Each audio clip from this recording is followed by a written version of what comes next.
네, 생각날 때마다 기도하겠습니다. 네, 기도하겠습니다. 기도하겠다고 말하면 책임을 져야 됩니다. 어떤 분들이 기도해 주세요 하고 막 이렇게 문자가 오고 또 전화가 오고 이렇게 하는데 기도하겠습니다 했으면 정말 기도를 몇 차례라도 해야 되는데 그만큼 못하면 양심의 가책이 이렇게 때가 있습니다. 그러니까 우리 성도들에서 기도해 주시기 바랍니다. 잠언 오늘은 15장 말씀을 보겠습니다. 잠언 15장 말씀. 우리가 계속 우리 잠언을 하다 보면 우리 생각 속에 마음 속에 또 이렇게 막 반복되는 말씀이 잠언에는 계속 있잖아요. 비슷한 것 같지만 또 다른 말씀들 또 계속 반복적으로 주는 말씀들 더 깊이 주는 말씀들이 잠언에 있습니다. 그래서 우리가 하는 동안에 우리의 생각과 또 우리의 언어와 또 우리의 모든 성품들이 하나님이 기뻐하시는 것으로 바뀌어 나가는 줄로 믿습니다. 아멘. 네, 잠언 우리 15장 말씀 먼저는 우리 나눠서 읽겠습니다. 1절부터 7절까지 말씀을 먼저 읽어보겠습니다. 1절부터 7절까지 읽겠습니다. 시작. 유순한 대답은 분노를 쉬게 하여도 과격한 말은 노를 격동하느니라. 지혜 있는 자의 혀는 지식을 선히 베풀고 미련한 자의 입은 미련한 것을 쏟느니라. 여호와의 눈은 어디서든지 악인과 선인을 감찰하시느니라. 온순한 혀는 곧 생명나무이지만 패역한 혀는 마음을 상하게 하느니라. 나비의 훈계를 업신여기는 자는 미련한 자요 경계를 받는 자는 슬기를 얻는 자니라. 의인의 집에는 많은 보물이 있어도 악인의 소득은 고통이 되느니라. 지혜로운 자의 입술은 지식을 전파하여도 미련한 자의 마음은 정함이 없느니라. 아멘. 이렇게 나눠서 읽겠습니다.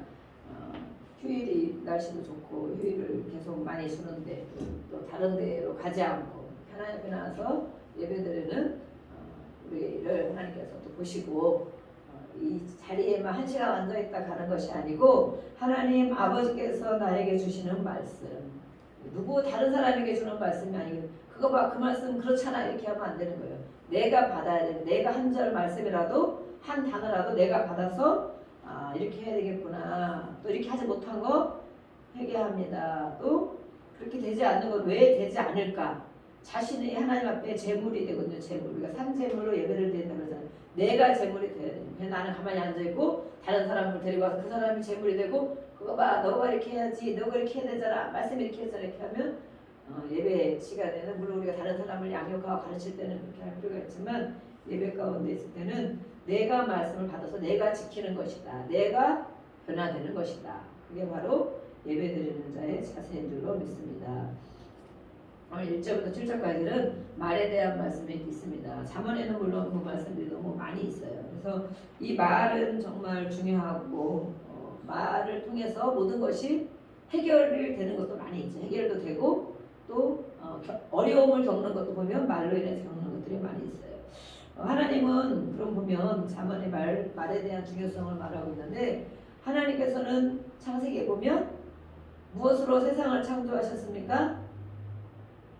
질문. 듣지만 마시고 질문. 하나님은 무엇으로 세상을 창조하셨다고 했습니까? 네. 너무 쉬운 것이라 대답을 하는 게 너무 쉬워서 하나님은 말씀으로 세상을 창조했다고 했어요. 말. 하나님은 우리는 사람은 말이라고 하지만 그리고 높으신 분, 어르신들은 그분이 말씀하셨다 그러잖아요. 하나님의 말씀이에요. 하나님의 말씀. 하나님은 아무것도 없는 상태에서 하나님의 말씀으로 세상을 창조했다고 만들었다고 그래요. 뭐가 있어라 하니까 있고 있어라 하니까 있고 정말 우리의 생각으로는 10번을 죽었다 깨어나도 이해할 수 없는 어떻게 말로 하나님 어떻게 말로 세상을 창조했을까. 그래서 사실 이렇게 성경을 읽다 보면 창세기를 정말 못 넘어가거든요. 믿음이 없는 사람 창세기 1장 읽으라 그러면 저도 처음에 예수 믿을 때 그랬어요. 창세기를 피는데 목사님 말씀하는 거 재밌고 또 교회 안 하면 좋고 무조건 그냥 좋았거든요. 좋았는데 성경을 읽으려고 학원을 한 달 안 다니고 그거 가지고 성경을 샀거든요. 예전에 학원비 한 달치였어요. 성경이. 그래가지고 성경을 사서 읽으려고 그러는데 도저히 창세기를 못 넘어가는 거야. 그동안 제가 고등학교 때부터 교회를 다니기 그 배운 지식이 뭐라고 그동안 배운 지식이 있잖아요. 우리가 들어있잖아요. 그러니까 우리가 가지고 있는 이것을 가지고 예수를 믿는단 말이에요. 그래서 우리 모태신앙 또 어려서부터 양육해야 되는데 어려서부터 하나님 말씀을 배워야 한다는 게 바로 그런 큰 의미가 있어요. 어려서부터 그렇게 하면 하나님 그렇게 했지 일단 믿고 보는 거야. 그죠? 막 따지지 않고 맞아 목사님 그렇게 말씀했는데 아니 성경이 그렇게 말했는데 하나님 그랬다잖아. 이걸 그냥 믿고 그 다음부터 넘어가서 세상 지식을 접할 때 초등학교로 가고 중학교로 가고 고등학교로 가고 대학교로 가면 하나님 말씀이 먼저 들어와 있는 것 교회 생활, 기독교적인 가치관 정체성 이게 들어와 있는 걸 가지고 세상 걸 접하기 때문에 그래도 분별이 어느 정도 분별도 되고 또 저건 아닌 것 같아 우리 선생님 그렇게 말씀하면 저건 아닌 것 같은데 이렇게 생각할 수도 있어요.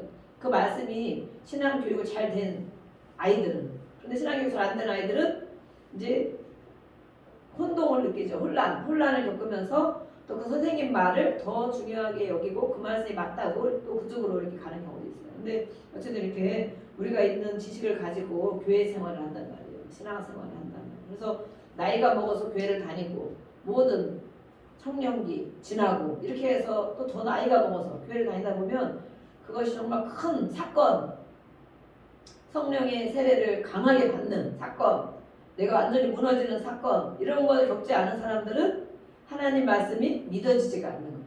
하나님 자체가 믿어지지가 않는 거예요.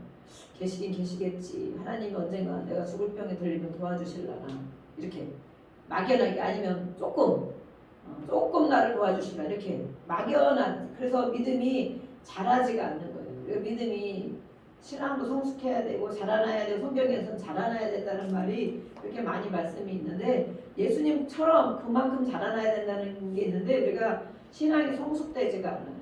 1년 전이나 5년 전이나 10년 전이나 20년 전이나 자라난 교회 생활을 오래 했지만 자라나지 않는다는 거예요. 그러면 왜 나의 신앙이 자라나지 않는가? 어린이 아이들이 애기가 엄청 이쁘잖아요. 애기 이쁜데 계속 그 이쁜 상태로만 있으면 안 되잖아. 장애잖아요. 장애. 그렇죠? 5살이 너무 이쁜데 너는 너무 이쁘니까 더 잘하지 말고 이때만 있으면 좋겠다. 그러면 되겠어요? 안 되죠.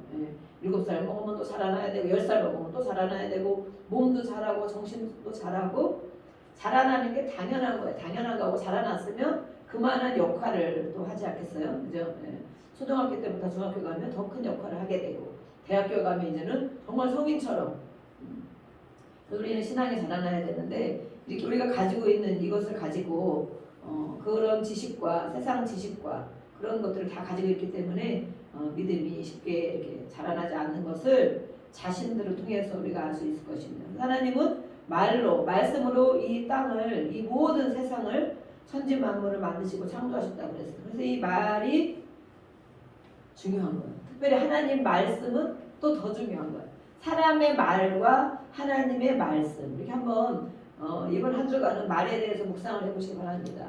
하나님의 말씀 또 내가 하는 말 사람들이 하는 말 그것을 많이 묵상해 보시기 바랍니다. 성경에는 말이 곧 영이요 생명이다 라고 말씀했어요. 말은 영이다 영 사람이 말을 할 때 그건 그 사람이 하는 게 아니고 그 사람 안에 있는 영이 말을 하는 것이다 생각해보세요. 영. 또 그 영은 하나님께로 왔으면 생명을 주는 것이다. 생명을 주는 것이지만 하나님께로 오지 않은 것 악한 사단 우리가 예수를 믿기 전에 그러잖아요. 너의 아비는 마귀다. 마귀에게서 왔다고 그러잖아요. 그 말씀 요한복음 10장 10절 44절 이렇게 있잖아요. 그러면 이 말이 하나님께로 왔으면 살아있는 말씀이기 때문에 생명이 되어지지만 하나님께로부터 오지 않은 말을 내뱉고 있다면 누군가 하고 있다면 그것은 바로 악한 사단에게서 온 말을 하고 있는 것입니다. 그러면 사망인 거예요. 사망. 그래서 하나님의 말씀은 영이요 생명이다 라고 말했어요. 영. 그 사람이 말하는 것을 들어보면 그 사람의 영을 알 수 있다는 거예요. 영. 그래서 그러니까 사람 만나보면 안다. 그냥 겉으로 보기에 정말 너무 사람이 핸섬하고 좋아 보이고 인상이 좋아 보이는데 말하는 거 보면 정말 안 그런 말들이 요즘에 막 그것도 뭐 선거 때문에 그런 말씀도 많이 있잖아요. 겉으로 보기에는 정말 신사 같고 정말 인격적인 것 같고 일도 잘하고 배운 것 같은데 어떻게 그런 말을 그런 사람 입에서 나올 수 있을까? 상상도 하지 못하는 말들을 욕을 막 한다고 그래요. 그러면 들어보기가 겁나죠. 우리가 어떤 말을 이렇게. 그런데 어떤 이렇게 사람은 우리가 보이는 사람이 있지만 육신, 저 사람은 저럴 것이다 하는 우리가 그런 기대감도 있어요. 그렇지만 그 사람의 말을 들어봐야 된다. 말. 왜냐하면 그 말이 곧 그 사람의 영이기 때문에. 영. 어디에서 온 영이냐? 하나님께로부터 온 영이냐? 사탄에게서부터 온 영이냐? 우리가 알 수 있어야 된다는 거예요. 그래서 우리가 남을 분별하는 것도 필요하고 필요하지만 내 자신을 분별하는 것도 필요해. 내가 말을 어떤 말을 하고 있는가? 생명을 하나님이 주는 생명의 말을 하고 있는가? 이 말이 사망, 사망이 말을 하고 있는가? 그러면 내 영을 우리가 살펴봐야 돼요. 그래서 사람의 말은 곧 그 사람은 자신을 나타낸다. 말이 곧 그 사람 자신이라는 거예요. 하나님의 말씀은 곧 그러면 하나님 자신이잖아요. 우리가 하나님을 안 보이는데, 그죠? 하나님 안 보이는데 믿잖아. 하나님 아버지 그러고 막 매일 기도하잖아요. 이 말씀이 있기 때문에 하나님은 곧 말씀이다. 말씀이 보이는 사람으로 오신 분이 바로 예수님이다. 그렇잖아요. 그래서 우리가 이 하나님의 말씀 또 진짜로 기록된 말씀 또 나에게 주시는 말씀 우리가 레마라고 나에게 주시는 이 성경에 이렇게 많은 말씀들이 있지만 이것을 우리가 다 기억하지도 못하고 내 마음에 새겨지지 않아요. 그런데 어떤 한 말씀이 딱 들어올 때가 있어요. 그게 나에게 주는 하나님의 말씀. 그러면 그 말씀을 응답으로 가지고 힘들고 어려울 때 하나님 나에게 그렇게 말씀했지 그렇게 하고 우리가 붙잡고 기도하는 거예요. 그래서 이 말은 바로 그 사람 자신을 나타낸다. 인격 또는 인격과 성품을 나타낸다고 그래요. 인격을 나타낸다. 그래서 어떤 우리 사람을 만날 때 그 사람이 하는 말들을 잘 들어보면 돼요. 그 사람이 들어보면 친구들도 마찬가지예요. 이 친구의 말을 잘 들어보면 이 친구가 어떤 말을 하고 있는가. 그러면 그 영이 있는 거예요. 영이 있고 이것이 하나님께로 온 것인가 사탄에게서 온 것인가 우리가 분별을 해야. 그러면 그 사람들의 말을 우리가 분별하면 속거나 당하거나 그러지 않겠죠. 빨리빨리 분별하고 그렇게 살아야 돼요. 그래서 오늘 말에 대한 것들을 이렇게 주면서 15장 1절부터 7절까지 말에 대한 말씀을 하고 있어요. 여기에서는 물론 확장되어 가는 잠언의 말씀이라고 그랬죠. 그래서 이웃에게까지 확장되는 거. 이웃. 나 자신의 말에 대한 것을 살펴보고 이웃은 우리가 저 멀리 밖에 있는 이웃을 말하는 것도 이웃이지만 가장 가까운 이웃은 가족이다. 가족. 그 중에서 더 가까운 이웃은 남편과 아내와 또 형제들 간에 또 이 바로 그 이웃이에요. 이웃. 가장 가까운 이웃. 나 외에는 모두 이웃이에요. 나 외에. 근데 우리는 이웃 그러면 저 밖에 있는 사람한테만 생각하고 가족은 그냥 내 식구니까 아무렇게나 해도 괜찮다고 생각해. 아무렇게나 해도 괜찮다고 생각해. 그것이 아니고 가장 가까운 이웃이 바로 가족이다. 그래서 우리가 그것을 잘 마음에 생각하고 말씀을 봐야 되겠어요. 1절에 보니까 유순한 대답, 또 과격한 말, 분노, 또 노 이렇게 말하고 있어요. 분노가 있고 노, 다 같은 분노죠. 분노. 우리 안에 이렇게 다 분노가 있다는 거예요. 모든 사람에게 분노가 있는데 이것을 어떤 사람은 밖으로 막 뿜어내는 분노가 있어요. 밖으로 뿜어내는 분노. 그런데 밖으로 뿜어내지 않지만 그걸 다 참는 분노가 있어요. 참는 분노. 이 참는 분노는 우울감을 우울 자기를 병들게 해. 이 말은 우리가 하고 살아야 되는데 누구나 말을 하고 살아야 되는데 밖으로 뿜어내는 강한 말은 남을 죽이죠. 남을 죽이는 말을 해. 이걸 말 분노를 저 사람 혈기 분노가 강해. 그런 사람을 보면 밖으로 뿜어내는 걸 말하는 거예요. 밖으로. 그러면 자기는 괜찮아. 확 질러면 되니까. 내 질내면 되고 뿜어내면 되니까. 내가 병드는 게 아니야. 그런데 듣는 사람은 병이 드는 거야. 듣는 사람. 그런데 또 다른 분노는 뭐냐면 내가 하고 싶은 말을 하지 못해서 참아내는 말. 참아내는 그 분노. 그것은 바로 나를 병들게 하는 거야. 나를. 우울증 또 아니면 짜증나는 것도 분노고 억울함도 사실은 분노고 이 모든 것이 우리 안에는 분노가 있다는 거예요. 이게 뿜어내야 사는 것인데 뿜어내야 내가 병을 안 들으면 확 내질르면 되잖아. 하고 싶은 말 다 해버리면 내가 병이 안 된단 말이에요. 왜냐면 속 시원하게 밥 어디서든지 할 말 다 하니까. 근데 우리가 그렇게 하고 살 수 있어요? 내가 하고 싶은 말을 다 뿜어내고 살 수 있어요. 그러면은 정말 아무도 누구도 같이 한 사람도 나랑 살 사람이 없을 거예요. 그렇죠? 나하고 같이 할 사람이 한 명도 내가 하고 싶은 말을 다 뿜어내고 살고 내가 병들지 않기 위해서 뿜어내고 산다면 내 옆에는 한 명도 같이 있을 수 없을 거야. 근데 우리는 이렇게 가족 안에 살고 또 회사 안에 살고 공동체 안에 산단 말이에요. 왜 그러냐요? 그러면은 내가 하고 싶은 말을 많이 안 하기 때문에 그렇게 사는 거죠. 내가 하고 싶은 말을 참기 때문에. 그러면 참기만 하면 내가 병든다 그랬잖아요. 내가 안으로 삭히는 분노는 내가 병든다. 내가 나한테 우울감을 주고 또 모든 이 장기에 병이 들게 하고 머리에도 온 병이 들게 하는 게 바로 내 안의 분노예요. 내 안의 분노. 그것은 억울함이기도 하고 슬픔이기도 하고 우울함이기도 하고 짜증도 분노거든요. 짜증이기도 하고 이것을 어떻게 해결을 하고 살아야 되냐. 내가 병들거나 남을 병들게 하거나 둘 중에 하나인데 우리는 건강하게 살아야 되잖아요. 그것을 바로 하나님 앞에 나와야 된다. 하나님 앞에 나와야 된다. 하나님은 어떤 말씀을 해도 어떤 우리가 분노를 뿜어내도 다 해결해 줄 수 있는 분이기 때문에 어떤 억울함과 또 슬픔과 짜증을 뿜어내도 받아줄 수 있는 분은 하나님밖에 없어요. 하나님. 우리 모든 사람들은 어느 정도 아유 제가 저래서 그런가 보다 제가 기분이 나쁘고 제가 짜증이 나는데 왜 학교에서 뭔 일이 있었나 아니면 회사에서 뭔 일이 있었나 짜증이 잔뜩 났지 어느 정도는 우리가 해줄 수 있겠지만 그 이상 넘어가면 감당이 안 돼. 그죠? 감당이 안 돼. 우리 모든 사람이기 때문에. 그런데 하나님은 모든 것을 감당하실 수 있는 분이다. 그래서 이것을 가지고 하나님 앞에 와야 되는 거예요. 억울함을 가지고 하나님 앞에서 뿜어내야 돼요. 주여하고 아버지 내가 억울한 일을 겪었습니다. 나 이거 정말 억울합니다. 내가 이렇지 않은데 이런 일을 겪었습니다. 짜증납니다. 나를 짜증나게 한 사람이 있겠죠. 짜증나게 한 사람.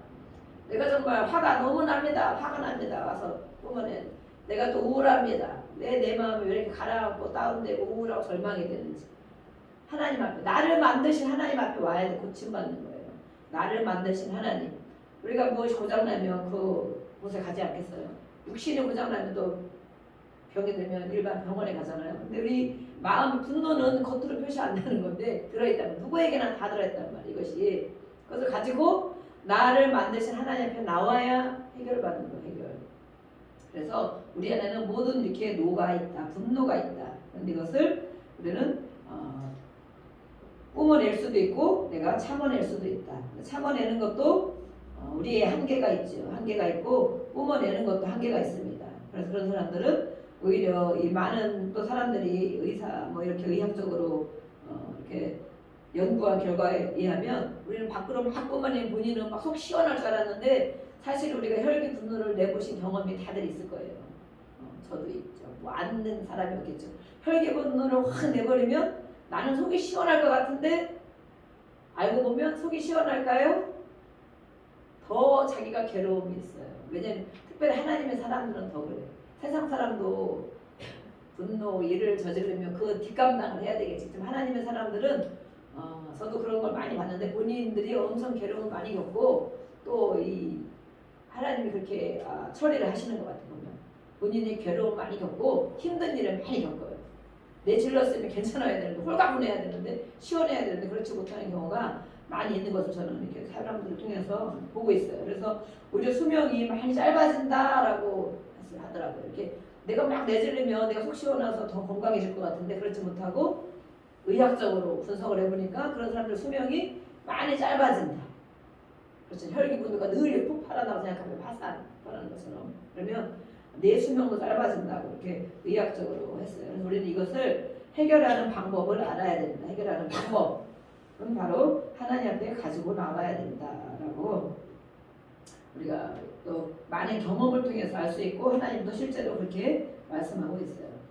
말에 대한 것 이렇게 말씀하고 3절에는 여호와의 눈은 어디서든지 악인과 선인을 감찰하시니라. 하나님은 보신다는 거예요. 하나님은 보시는데 우리가 악한 물론 실제로 악인과 선인 선한 사람이라고 우리가 말할 수 있나 또 악한 사람이라고 말할 수 있는가 하나님의 기준이라고 그랬죠. 그것은 바로 하나님의 기준. 그런데 하나님의 눈은 모든 사람을 보시는데 때로는 우리가 악한 모습으로 있을 때도 보시고 선한 모습으로 있을 때도 보시고 감찰하시는 하나님의 눈이 있다는 거예요. 그래서 그 보시는 대로 하나님이 계산하셔서 행하신다. 행하신다. 그래서 우리는 세상 사람만 악한 것이 아니고 그렇게 악한 흉악범만 악한 것이 아니고 우리의 모든 모습을 보고 계시는 하나님의 눈이 있다는 것을 우리는 인식하고 살아야 된다는 거예요. 인식. 내 눈에 안 보이는 하나님이 교회에 올 때만 여기서만 하나님 계신 것이 아니고 어디 또 갈 때만 계신 것이 아니고 하나님의 눈을 항상 우리를 보고 계신다. 보고 계신다는 것을 우리는 인정해야 되겠습니다. 네. 5절에도 아비의 훈계. 우리는 아버지가 되고 어른이 돼서 자녀들이 우리의 훈계를 잘 듣기를 원하죠. 너를 위해서 하는 거야. 이렇게 하고 우리가 훈계를 잘 듣기를 원하지만 자녀들은 또 그렇게 그 말을 그대로 잘 따라오지 않는 경우가 많이 있어요. 또 우리는 우리 아비 된 하나님의 훈계를 또 업신여기지 않는가 또 봐야 돼요. 우리 아버지 된 하나님의 훈계를 늘 책망하고 훈계하는 그 하나님 아버지의 말씀을 나는 잘 듣고 있는가. 그래서 우리가 질서의 하나님이라는 것은 하나님의 말씀을 내가 잘 들을 때 우리 자녀들이 내 말을 잘 듣게 된다. 물이 위에서부터 흐르기 때문에 그래서 너는 왜 내 말을 안 들어? 이렇게 할 때 딱 깨달아야 돼. 내가 하나님의 말씀을 듣고 있는가? 하나님의 말씀을 내가 순종하고 있는가? 그래서 자녀들을 혼내키고 물론 우리가 교육하기 때문에 혼내기도 하죠. 그렇지만 그것으로 끝나는 것이 아니고 내 자신이 하나님 앞에 내가 하나님 앞에 오늘도 말씀하신 걸 내가 지나치고 업신여겼다 그러잖아요. 그래서 업신여겼다. 아비의 말을 업신여기면 엄마가 말하는 업신여기면 엄청 자존심도 상하고 기분이 상하고 화가 막 치밀죠. 왜 내 말을 안 듣냐고. 내 말을 왜 안 듣냐고. 화가 막 치밀죠. 그렇게 하기 전에 그렇게 할 때 또 빨리 깨달아야 돼. 하나님의 아버지의 말씀을 하나님 아버지는 우리가 늘 섬긴다고 그러고 경외한다고 예배드리고 이렇게 모든 걸 하는 하나님 아버지의 말씀을 업신여길 때 하나님이 어떻게 했나. 아버지의 말씀을 하나님 말씀을 업신여길 때 무시할 때 그 하나님을 우리는 무시당해도 돼요. 가끔씩 무시당하는. 왜냐하면 우리는 그렇게 완전하지 않기 때문에 우리 안에도 약함이 많고 죄성도 있고 무시당해도 될 만한 일들도 많이 있어요.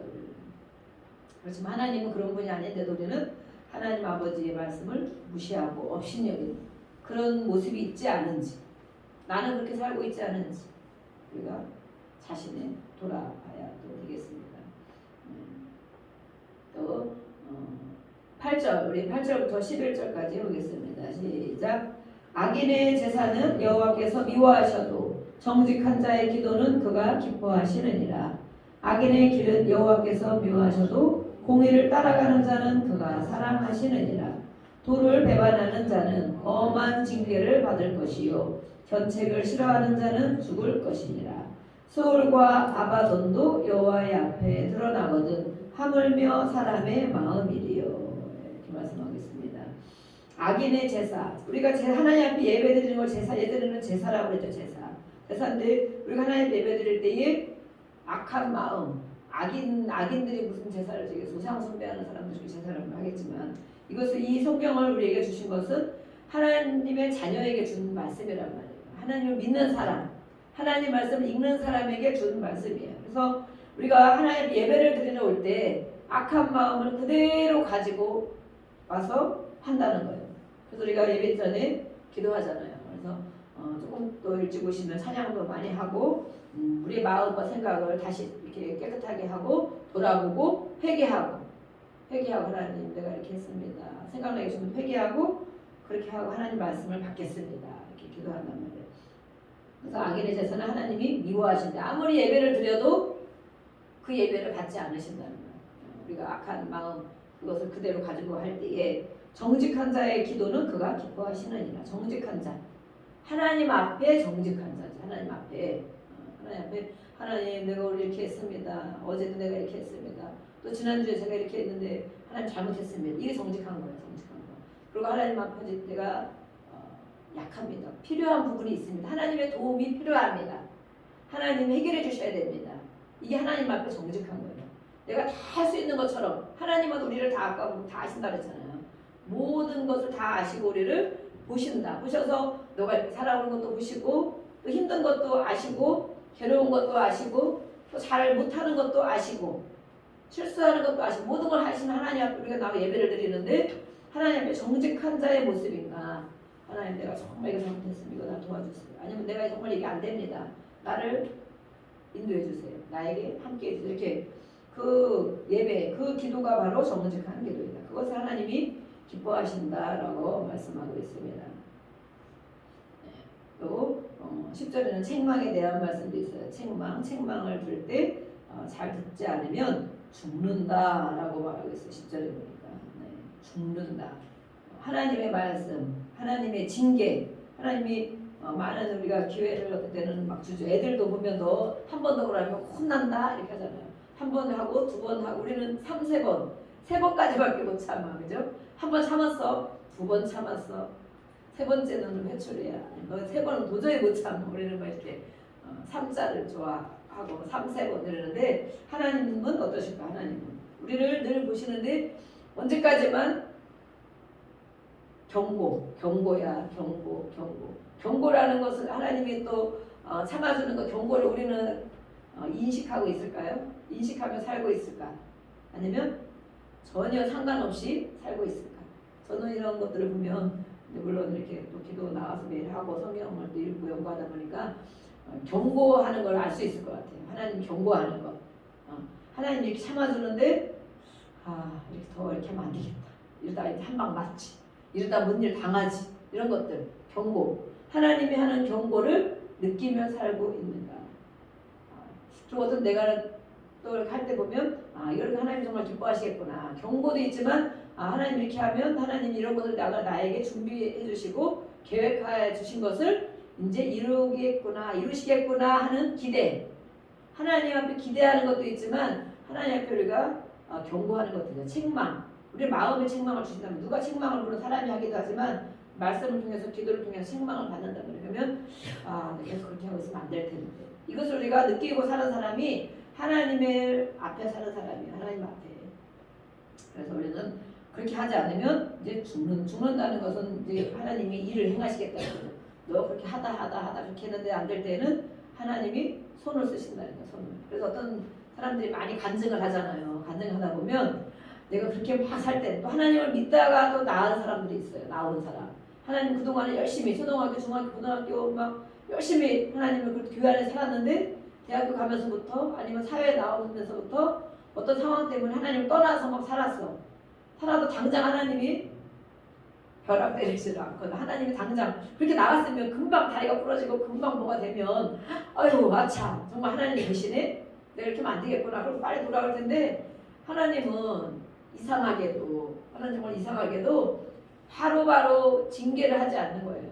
너 그래 세상에 나갔어? 하나님 떠났어? 너 기도 안 하고 한번 살아봐라. 그러는데 우리의 계산과 하나님 계산이 너무 다른 거예요. 달라서 우리가 생각에는 야 저렇게 하면 안 될 텐데 하는데 하나님은 계산법이 틀리셔서 언제까지나 두고 계시는 것 같아.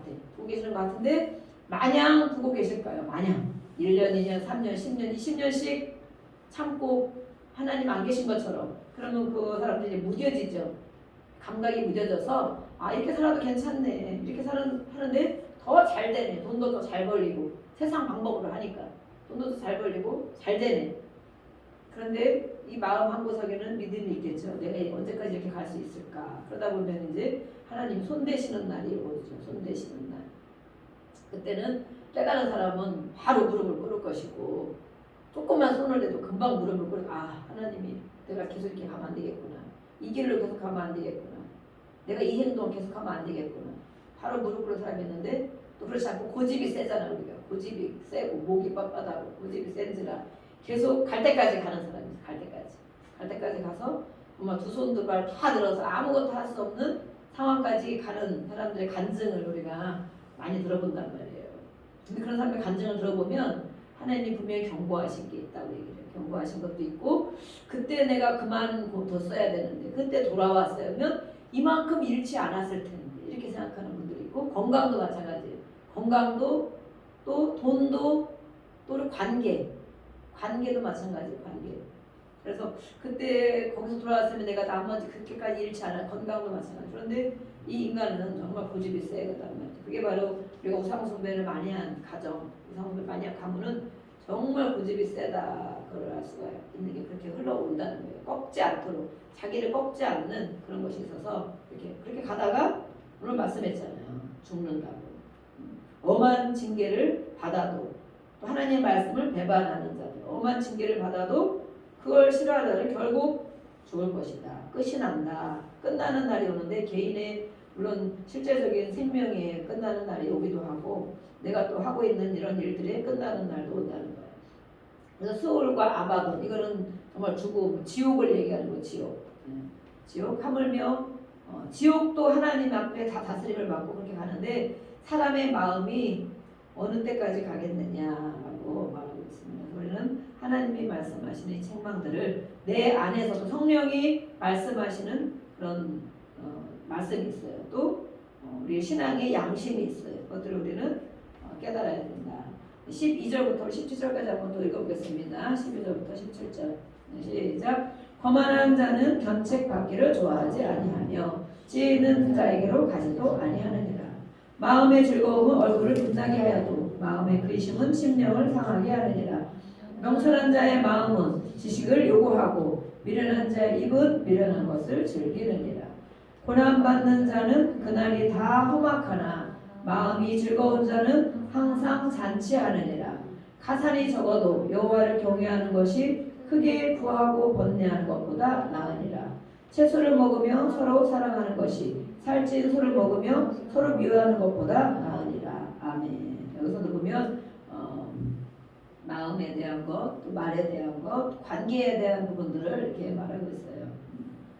우리가 책망에 대한 말씀을 이렇게 11절까지 또 봤는데 12절부터는 그래서 이렇게 받지 않는 사람, 꺾이지 않는 사람들을 말하고 있는 거만한 자들을 바로 이렇게 그런 것을 좋아하지 않는다.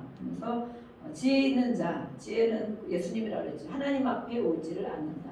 그렇게 하나님 말씀을 하는 자에게 오지 않는다는 거예요. 왜냐하면 자기가 받기를 싫어하기 때문에 나에게 좋은 말 해주는 사람, 나를 기분 좋게 해주는 사람에게만 간다는 거예요. 하나님의 말씀을 해주는 사람에게 가지 않고 그것이 바로 거만한 자라는 거예요. 거만한 자. 마음의 즐거움, 이 마음을 얘기하고 있죠. 마음에 우리가 즐거움이 있으며 표정이 나타난다. 얼굴이 나타난다. 또 근심이 있으며 근심은 바로 심령, 마음과 영을 상하게 하는 것이 바로 근심이다. 우리 근심들이 살다 보면 많이 때때로 있잖아요. 깊은 근심들도 있고 심령을 상하게 한다. 마음과 우리 영을 상하게, 영혼을 상하게 하는 게 바로 근심이다. 그래서 우리 찬송도 있잖아요. 마음속에 근심 있는 사람 주 예수 앞에 다 나와라. 또 죄짐을 지고 무겁거든 하나님 앞에 나와라. 하나님은 늘 끊임없이 나오라고 말씀하고 있어요. 왜냐하면 해결해 주실 수 있는 분이라는 거예요. 사람은 해결해 주지 못하지만 하나님은 해결해 줄 수 있는 분이기 때문에 마음의 근심, 영혼을 상하게 하는 그것을 계속 가지고 있으면 안 된다. 얼른 이것을 해결받고 마음의 즐거움으로 회복해야 된다. 회복. 하나님 앞에 나오기만 하면 회복을 주신단 말이에요. 아니면 또 집에서도 잠깐이라도 10분이라도 기도하고 찬송이라도 안 되면 기도도 안 될 때도 많이 있어요. 힘들 때는. 그러면 찬송을 매 장씩 부르는 거예요. 그러면 거기서 회복이 또 다 일어나요. 왜냐하면 우리의 회복은 바로 하나님의 것으로 오기 때문에. 네. 미련한 자, 명철한 자 또 이렇게 말하고 있어요. 또 우리가 어떤 마음에 대해서 얘기하면서 16절, 17절에 보면 그렇게 말씀하고 있죠. 가산이 적어도 우리는 가산이 많기를 다 바라죠. 잘 먹고 잘 살고 또 좋은 곳에서 있고 돈도 넉넉하고 그렇게 살기를 다 원하는데 하나님 말씀도 그러신가? 하나님 말씀은 가산이 적어도 조금 어려운 데 살아도 또 조금 좋은 걸 먹지 못해도 하나님을 경외하는 것이 좋다는 거예요. 하나님을 경외하고 살아가는 게 좋다. 크게 부하고 돈이 엄청나게 많고 돈이 많았으면 좋겠죠. 돈이 엄청나게 크게 부한다 그래서 크게 부하고 그런 사람들이 또 번뇌가 있다는 거예요. 번뇌. 해결하지 못하고 우리가 다 같은 사람들은 뭐 다 평안해 보이지만 그 영혼은 그렇지 못하다는 거예요. 그래서 오히려 그런 것보다도 좀 적어도 좋은 거 먹지 못해도 좋은 거 입지 못해도 좋은 데 살지 못해도 하나님을 경외하는 것이 나은 것이다 라고 하나님이 말씀하셨어요. 아멘. 아멘. 그래서 우리가 아멘. 말씀 하나님 말씀하셨어요. 이렇게 우리는 우리 생각은 그렇지 않은데 하나님이 이렇게 말씀한단 말이에요. 또 17절에도 보니까 채소를 먹으면 채소 먹는 게 사실은 좋은 거예요. 근데 우리는 육식 채소와 살찐 소 그냥 소가 아니라 살찐 소 아주 연하고 좋은 그런 고기 소고기 최고를 얘기하고 있잖아요. 채소를 먹으며 서로 사랑하는 것이 살찐 소를 먹으며 서로 미워하는 것보다 낫다. 이렇게 대립하고 있어요. 채소와 사랑하는 것. 라면을 끓여 먹어도 마음이 편안하고 죽을 먹어도 마음이 편안하고 서로 이해하고 배려하고 가정 안에서 그렇게 살아가는 것이 한우 소고기 최고 등급 플러스 해가지고 최고 등급을 먹으면 서로 미워하고 갈등 가운데 있고 괴로움 가운데 있는 것보다 나은 것이다 라고 하나님 말씀하셨어요. 그래서 우리는 하나님의 말씀에는 무엇이 정답인지 우리가 말씀을 통해서 알 수 있어요. 사람과 우리가 원하는 것과 우리의 계획과 거의 반대로 나가는 걸 아시죠? 반대. 그렇게 할 수 없다는 거예요. 살찐 소를 먹고 좋은 소고기를 먹고 크게 구하고 이러면서도 하나님을 경외하고 마음이 평안하고 서로 사랑하고 하기가 안 된다는 거예요. 어렵다는 거예요. 이 모든 것을 갖춰질수록 하나님과 가까워지기가 어렵다는 거예요.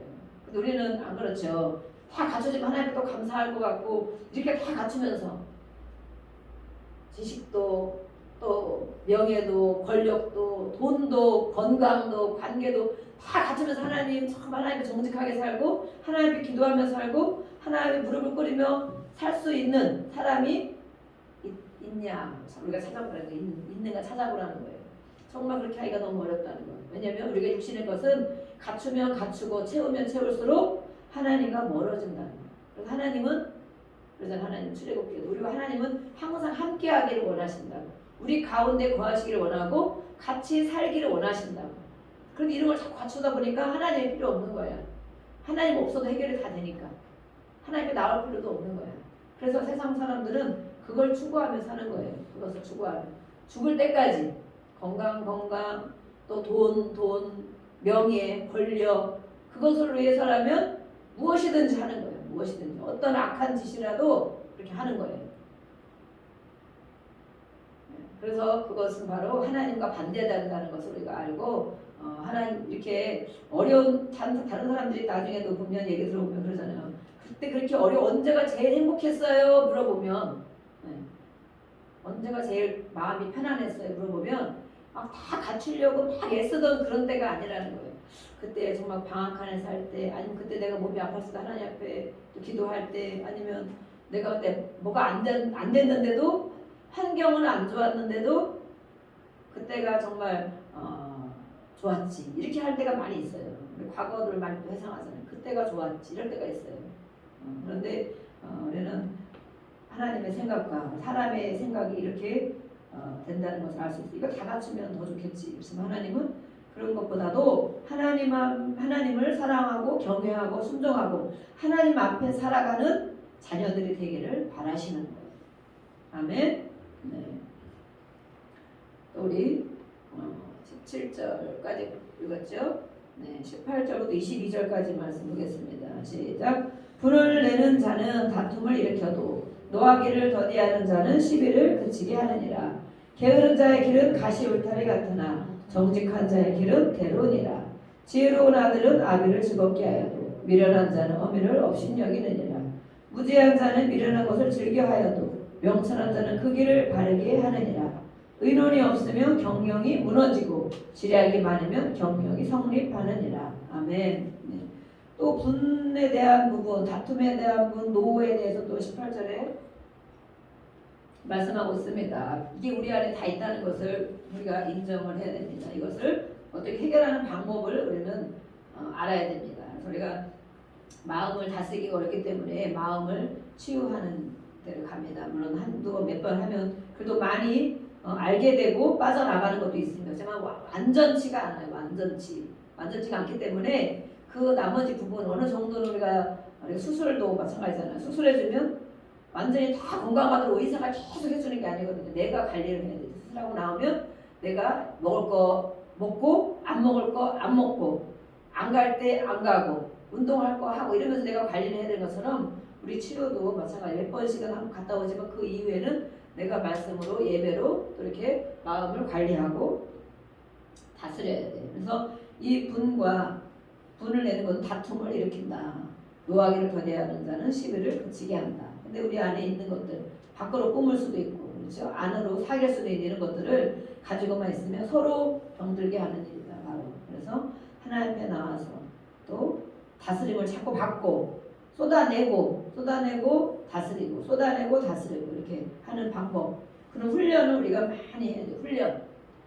훈련을 오랜 시간 해야만이 웬만큼 해서는 이제는 그렇게 심한 것들이 올라오지 않는 거예요. 웬만큼 하면 심한 짜증도 올라오지 않고 분노도 올라오지 않고 또 우울감도 빨리빨리 처리되고 이것은 오랜 시간 우리가 훈련해야 되는 거예요. 훈련. 19절에는 게으름에 대해서 말씀하고 있어요. 게으름. 육신의 게으른 사람들도 물론 잘 살기 어렵죠. 하지만 영적인 게으름도 있어요. 영적인 게으름도 우리 영적인 게으름은 가시 울타리 같은 우리 육신도 어떤 밭이 있거나 무엇이 있으면 그것을 해결해 주지 않으면 가시와 엉겅퀴와 이런 게 자라난다고 그러잖아요. 우리 영혼도 마찬가지예요. 이 영적으로도 게으른 자들은 그런 것들을 그냥 그대로 가지고 있어. 처리하지 않고. 그래서 우리는 영적으로도 부지런한 자가 돼야 돼요. 그것은 바로 내 안에 있는 것들을 처리하며 사는 사람이 되어야 돼요. 그래야 대로가처럼 정직한 자의 대론이라 하면은 길을 띄워봤는데 대로 우리가 가기를 원하시는 것이 하나님입니다. 정직하기를 원하시고 이렇게 평탄한 길을 가기를 원하시는 하나님의 마음을 볼 수가 있습니다. 지혜로운 아들 또 아비와 어미가 나왔습니다. 실제로 아버지 어머니이기도 하지만 또 여기서 부모를 얘기합니다. 부모. 지혜를 가진 자녀들 부모를 기쁘게 한다. 우리 육신의 부모도 기쁘게 할 수 있고 또 우리가 예수님을 잘 섬기는 지혜는 바로 예수님을 말씀한다고 그랬죠. 지혜는 바로 예수님을 말씀한다. 예수님을 잘 믿는 사람은 성도는 하나님 아버지를 또 기쁘게 하겠지. 그 흐름을 우리는 항상 알아야 돼요. 이렇게 딱 나오면 육신의 눈을만 가지고 그것만 딱 문자적으로 해석하는 것이 아니라 지혜는 예수님을 말한다고 그랬지. 그러면 내가 예수님을 잘 믿으면 하나님이 기쁘게 하는 것이구나. 예수님 없이 살아가는 것은 하나님이 보실 때 근심하게 하는 거구나. 하나님을 무시하는 것이구나. 이렇게 우리가 또 깨달아야 됩니다. 22절에는 경영에 대해서 나와서 우리가 모든 것은 다 경영이죠. 경영. 가정도 경영이에요. 가정도 경영, 사업도 경영, 또 우리 공부하는 것도 경영일 수 있어요. 어떤 걸 이뤄내는 거잖아요. 그죠? 이뤄내는 것. 이런 것이 의논이 없으면 의논을 하고 살아라고 그래요. 의논. 누구와 의논을 해야 될까요? 누구와? 네. 어떤 전문가와 의논도 물론 많이 도움이 되겠죠. 전문가. 그것에 대한 그걸 잘 아는 전문가. 근데 하나님은 이 말씀을 여기다 왜 기록해 놨을까요? 전문가 찾아다니면서 너가 해라. 좋은 학원 선생님 찾아다니면서 공부해라. 아니면 좋은 상담가 찾아다니면서 해라. 물론 때로는 조금씩 필요하기도 합니다. 그러나 하나님이 이 말씀, 잠언에 기록해 놓은 말씀은 의논이 없으면 경영이 무너진다. 누구와 의논하라고 말씀했을까요? 하나님은. 우리가 다 알고 있죠? 하나님과 의논하라는 거야. 하나님과 의논해라. 내가 공부하는 것도 하나님과 의논해라. 사업을 경영하는 것도 하나님과 의논해라. 가정도 가정경영도 하나님과 의논해라. 그 의논에 대해서 한번 생각해 보시고 경영에 대해서 할 때에 그것이 없으면 무너진다. 무너진다. 우리가 무너지고 있는 영역이 어디가 있는지, 가정이 관계가 무너지고 있는지, 학생은 공부를 해야 되죠. 공부의 영역이 무너지고 있는지, 사업가는 사업의 영역이 무너지고 있는지, 우리 일터를 또 볼 수 있어요. 그래서 이것이 없으면 무너진다는 거야. 내가 하나님과 같이 의논하지 않고 있구나. 그렇죠? 가정에서도 만약에 하나님과 의논하고 산다면 그래서 가장 아버지들은 역할이 더 책임이 큰 거예요. 하나님 아버지와 의논을 하셔야 돼요. 하나님 아버지. 내가 다 다스리고 질서 내 권위에 다 순복하기를 바라는 것이 아니고 하나님 아버지와 내가 경영하는 것. 의논해서 이끌어 나가는 거예요. 이끌어 나가고 또 사업 하나님 아버지와 의논해서 이끌어 나가고, 공부하는 것도 하나님과 의논해서, 의논 어떻게 해야 돼? 기도하고 지혜도 구하고 또 열심히도 하고 이렇게 해야 되겠죠. 경영이 지략이 많으면 경영이 성립하느니라. 그렇게 했을 때 그것이 이루어진다고 말씀하는 거예요. 우리의 모든 가고 있는 그런 방향을 말하고 있어요. 저도 교회 이렇게 이제 하고 있지만 저도 여러 가지 많은 생각도 있고 계획도 있지만 또 마음대로 안 되는 부분이 정말 많이 있죠. 그래서 늘 하나님 앞에 어떻게 할까요? 또 주시는 때때로 주시는 지혜가 있어. 아 이렇게 하면 되겠구나. 여기는 이렇게 하면 되겠다. 이렇게 하면 다 이제 메모를 이렇게 해놓고 생각을 하고 당장 하지 않고 주셔도 언제 이거 때가 되면 이걸 해야 되겠다. 이렇게 사람이 이렇게 모아지면 이걸 해야 되겠다. 이거 이렇게 하면 되겠다. 이런 것들이 기도하면 지혜를 이렇게 마음을 주신다면 내가 막 책을 보고 연구하고 그렇게도 물론 하지만 하다 보면 왜냐면 상황이 다 다르고 사람이 다르거든요. 큰 교회 하는 게 다르고 작은 교회 하는 게 다르고 이런 사람에게 하는 게 다르고 저런 사람에게 하는 게 다른데 그 모든 것들을 누가 했다고 해서 다 따라서 우리가 할 수 있는 부분이 아니기 때문에 그러면 우리는 이렇게 세워주셨으니까 하나님이 이렇게 하면 되겠다 하면 제가 잘 이렇게 생각해놨다. 그것과 연관된 교재들을 찾고 그것과 연관된 이렇게 방송도 찾고 이렇게 해서 내 나름대로 이렇게 해놓는 거 해놨다가 그것도 금방 써먹을 수가 없죠. 해놨다가 기회가 되면 이렇게 이제 하게 되는데 이 모든 것들이 바로 의논해야 된다. 의논 모든 것을 완벽하신 분이 계신 거예요. 우리에게 완벽한 분이 계시고 나를 또 제일 잘 아시는 분, 우리의 장래까지도 아시는 분 앞에 우리는 의논하고 살아야 된다. 아멘. 네, 무너진다고 얘기하고 있어요. 무너지는 영역을 우리가 빨리 찾아야 되겠습니다. 23절, 24절 읽어보겠습니다. 시작. 사람은 그 입의 대답으로 말미암아 기쁨을 얻나니 때에 맞는 말이 얼마나 아름다우고 지혜로운 자는 위로 향한 생명길로 말미암으므로 그 아래에 있는 수호를 떠나게 되느니라. 아멘. 그래서 이 말에 대한 하나님의 말씀으로 모든 걸 창조했을 때 정말 보시기에 좋았더라 그렇게 말씀했잖아요. 하나님은 영이고 생명을 주는 분이기 때문에 하나님이 하신 것은 보면 다 좋았다고 그랬어요. 좋았다. 근데 우리도 이 말에 우리가 하나님으로부터 온 말이 내 안에 더 많이 자리 잡고 있는지 아니면 세상으로부터 온 것들, 사탄으로 온 것들이 자리 잡고 있는지 그래서 우리 그 말을 잘 때에 맞게 사용해야 된다고 말하고 있습니다. 또 지혜로운 자는 여기도 수월 무덤을 얘기하는 무덤 지옥. 네. 지혜로운 자는 위로 향한 생명길로 말미암아. 그래서 하나님에게 받기 때문에 지혜는 하나님께로부터 오기 때문에 어둠을 무덤을 죽음을 떠나게 되느니라 라고 28절에 말씀하고 있어요.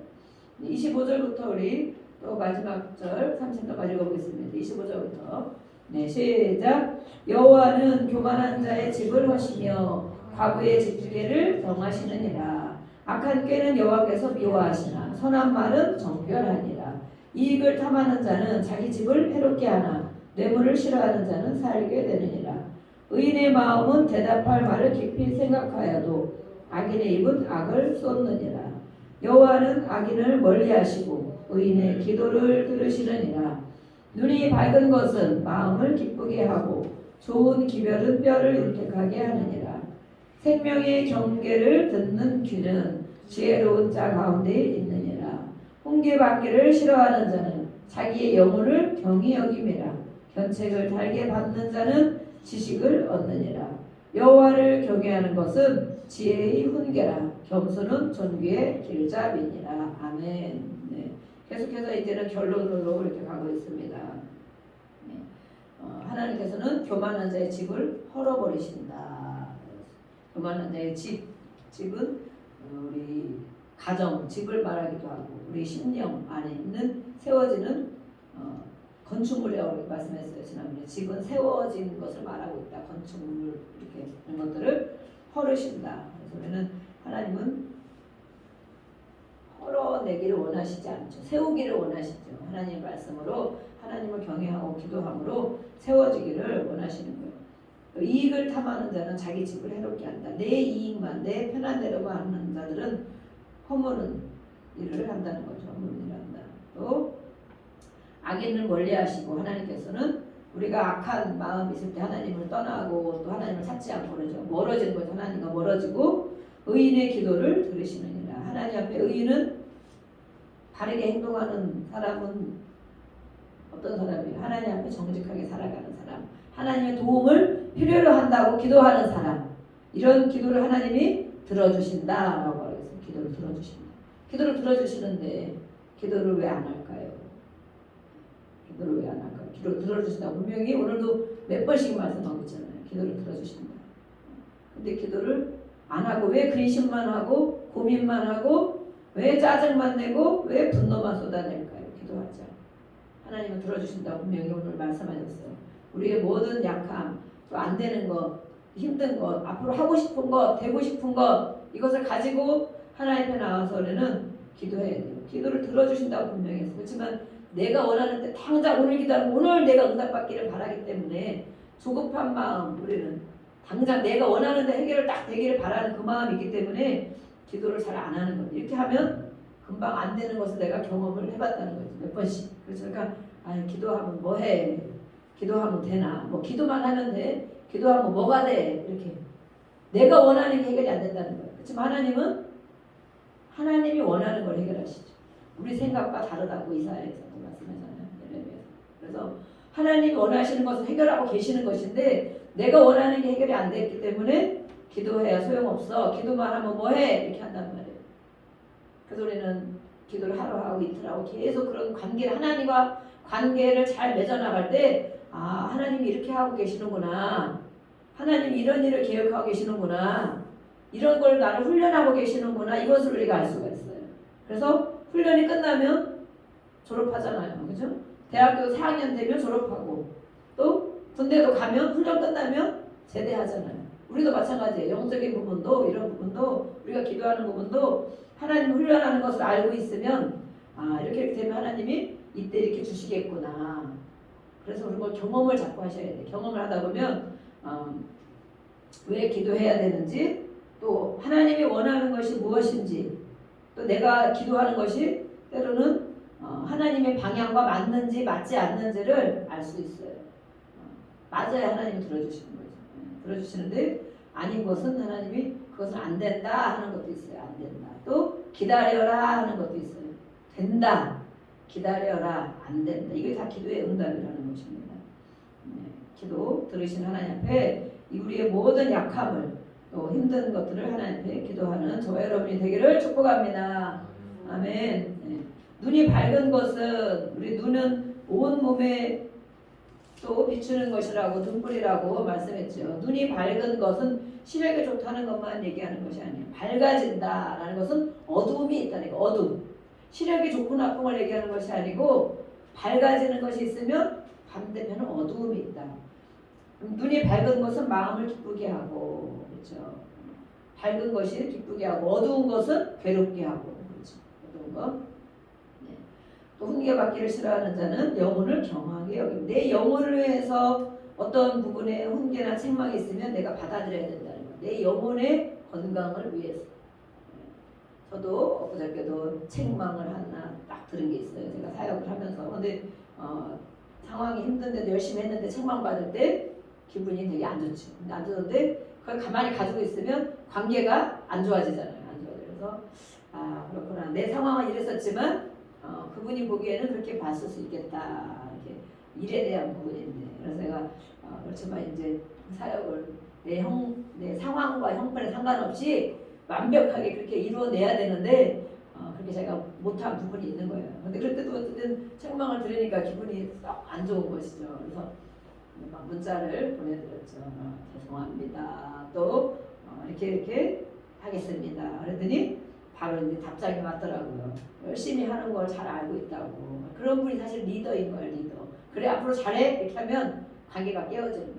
근데 정말 좋은 리더는 그래 정말 지금까지 열심히 하고 있는데 이런 부분은 이렇게 해야 되기 때문에 그렇게 얘기한 것이니까 이렇게 하면 좋겠다. 이렇게 해주신 거예요. 그래서 정말 저분이 진정한 리더구나. 리더의 성품을 갖고 계시는구나. 저도 그런 걸 배우게 되었고 또 제가 이제 바로 그런 게 있다 보니까 금방 이렇게 해결이 되고 그래서 상황이 이렇게 됐었습니다. 이렇게 얘기를 하고 그랬는데 어쨌든 내 이런 책망을 받을 때나 훈계를 받을 때 이것을 받아들일 때 내가 유익한 것인가 생각해 봐야 돼요. 내 영혼에 유익한 것인가 내 영혼에 유익하지 않으면 받아들일 필요가 없고 막 그렇게 내가 안 들을 수도 있죠. 그렇지만 내 영혼에 유익한 것이라면 이걸 항상 저는 그렇게 생각을 해요. 양쪽을 생각해.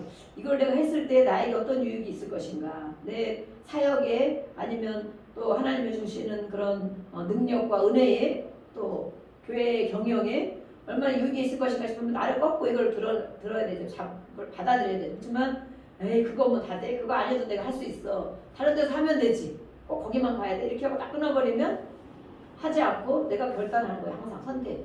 하지 않고 그냥 이쪽으로만 갈 수도 있어요. 아니면 나 혼자 그냥 해보지 이렇게 할 수도 있어요. 근데 그것을 이렇게 잠깐 묵상하고 이렇게 생각하고 기도할 때 보면 아직도 내가 약한 부분도 있고 더 배워야 될 부분, 훈련받아야 될 부분, 더 채워야 될 부분이 있는데 이런 것을 잘 넘어가야 되겠구나. 잘 받아들여서 내 것으로 삼고 더 한 단계 더 가야겠구나. 이런 것을 선택하게 된 거죠. 내 영혼의 유익을 위해서. 그러고 나니까 싹 회복이 된 것을 제가 이렇게 느꼈어요. 그렇게 하면서 이런 말씀을 준비하다 보니까 말씀 준비하다 보면 그런 일을 겪게 하더라고요. 보면. 그래서 이것이 바로 나의 영혼을 귀하게 여기는 것이구나. 그런데 그걸 받지 않는 사람은 가볍게 여기는 내 영혼을 살펴보지 않는다는 거예요. 내 영혼에 관심이 없다는 거예요. 그런 사람은 책망과 훈계를 듣지 않는 사람이다 라고 말하고 있습니다. 네, 마지막 말씀 우리 33절 말씀 같이 우리 읽어보고 마치겠습니다. 33절 여호와를 경외하는 것은 지혜의 훈계라 겸손은 존귀의 길잡이니라. 아멘. 이게 결론이에요. 33절 말씀이. 그래서 하나님의 마음 오늘 잠언 15장을 통해서 하나님이 주신 마음은 어떤 마음입니까? 우리가 어떻게 되기를 바라실까? 교만한 자, 거만한 자, 악인, 의인, 분노, 다툼, 시기, 또 뭐가 나왔어요? 기도, 정직 이런 단어들이 많이 나왔어요. 하나님은 우리가 이 땅에 사는 동안 어떻게 살기를 원하시는가? 또 하나님을 경외하고 하나님을 경외하는 것은 그분의 말씀을 그분의 성품을 그분께 우리가 사랑함으로 두려워하는 것이 경외하는 거예요. 무서워하는 게 경외하는 게 아니고 하나님 이거 안 하면 내가 큰일 나지. 하나님 저거 안 하면 내가 혼나지. 이것이 아니고 하나님을 사랑하면서 두려워하는 마음. 너무 귀하신 분이기 때문에 너무 높으신 분이기 때문에 너무 내 모든 영역까지 다 알고 계시는 분이기 때문에 두려움이 있는 거예요. 두려움이 있지만 또 보면 오늘 말씀에 보면 하나님 우리를 사랑하기 때문에 이런 말씀을 주신 거잖아요. 이렇게 되지 말라고. 너가 근심하다 보면 이렇게 된다. 너가 마음이 어두워지면 이렇게 된다. 너가 분노를 참아도 병들고 해도 병들고 이렇게 된다. 경영하는 것도 너가 이렇게 하면 망한다. 무너진다. 그것은 뭐예요? 무너지라고 하는 거예요? 아니면 무너지지 말라고 하는 거예요. 그렇죠. 건강하기를 원하시고 잘 되기를 원하시고 지혜로운 자가 되기를 원하시고 모든 관계에 좋은 관계를 회복하기를 원하시고 그 하나님의 마음이 있는 거예요. 그렇게 하려면 너가 이걸 선택해야 돼. 그러려면 너가 이거를 들어야 돼. 그렇게 하려면 너가 무릎을 꿇어야 돼. 그렇게 하려면 너가 하나님 앞에 요청해야 돼. 기도 요청해야 돼라고 말씀하는 거예요. 그래서 하나님은 모든 것을 아시는 분이다. 지혜의 훈계, 하나님 말씀하는 것들을 우리가 잘 들어야 된다. 그것이 바로 겸손한 것이고 그 겸손과 교만, 아까 교만에 대한 거 말씀 많이 하셨죠? 사람의 태도가 딱 교만해 보고 사람 교만해 그러는데 사실은 그렇지 않아요. 사람이 아무리 이렇게 막 수그리는 것 같아도 하나님의 말씀을 듣지 않는 강한 것들이 그 사람이 교만인 거예요. 그것이 교만. 사람이 보는 것과 하나님이 보는 것은 정말 다르다는 거예요. 그래서 이 하나님 앞에 이렇게 행하는 것, 하나님을 경외하는 것이 겸손한 것이다. 그것은 존귀의 길잡이니 존귀함을 우리가 받기를 원하잖아요. 인정받기 원하잖아요. 우리 모든 사람에게는 모든 욕구가 다 있죠. 안정의 욕구, 생리적인 또 의식주의 욕구 이런 것들 다 있지만 또 더 중요한 게 인정의 욕구가 있어요. 인정의 욕구. 누구나 다 인정받기를 원하고 칭찬받기. 날 인정 안 해주면 막 억울하고 막 분노가 나고 막 무시당하면 진짜 못 참잖아요. 못 참. 특히 남성분들은 더 그렇게 심한 게 있어요. 왜냐면 그게 또 자라났기 때문에 그런 게 있는데 이 인정받기를 원하는 그런 욕구들이 있는데 이것이 바로 존귀함 받기를 원한다는 거. 내가 무시당하고 싶지 않다는 거야. 내가 그래도 가진 것이 별로 없고 배운 것이 별로 없고 뭐 한 게 별로 없더라도 나는 존귀함을 받고 싶다는 거야. 그렇게 우리는 다 살아야 되죠. 누구나 존귀함을 받고 살아야 되죠. 이 사람은 무시해도 괜찮고 저한테는 말 함부로 해도 괜찮고 이 사람은 대단한 사람이니까 구부려야 돼. 이것이 아니에요. 누구나 다 우리는 존귀함 받기를 원하고 아이들까지라도 정말 어린 아이들도 이제 말 배우는 아이들도 칭찬 안 해주고 막 하면은 그냥 애들이 막 짜증이 나 있고 막 이러잖아요. 심지어 그렇게 힘이 없는 아이라 할지라도 우리는 다 존귀함을 받기를 원한다. 그런데 하나님이 그 해답을 가르쳐 주시는 거예요. 하나님을 경외하는 것, 지혜의 훈계 하나님 말씀들을 잘 귀담아 듣고 나를 훈련해 나가는 것. 이것이 바로 너가 인정받는 비결이다. 존귀함을 받는 비결이다. 라고 말하고 있습니다. 이 시간 우리가 같이 기도하겠습니다. 하나님 아버지, 오늘도 하나님의 말씀을 우리에게 많이 주셨습니다. 생명의 양식을 주셨습니다. 이 말씀들 우리에게 나에게 꼭 필요한 말씀들을 오늘도 주셨습니다. 이 말씀으로 나를 훈련해 나가기를 원합니다. 나를 훈련하고 나를 책망하고 또 누가 내 영혼을 위해서 그렇게 할 때 내가 잘 듣고 하나님의 말씀할 때도 잘 듣고 나를 훈련해 나가는 하나님의 자녀가 되어 하나님이 이렇게 주고자 하는 일들, 주고자 하는 축복, 영혼 육의 축복들을 다 받고 하나님 앞에 감사하고 영광 돌리고 하나님을 기쁘게 하는 또 부모를 기쁘게 하는 그런 삶을 살기를 원합니다. 우리 주여 한번 부르고 고백하고 결단하겠습니다.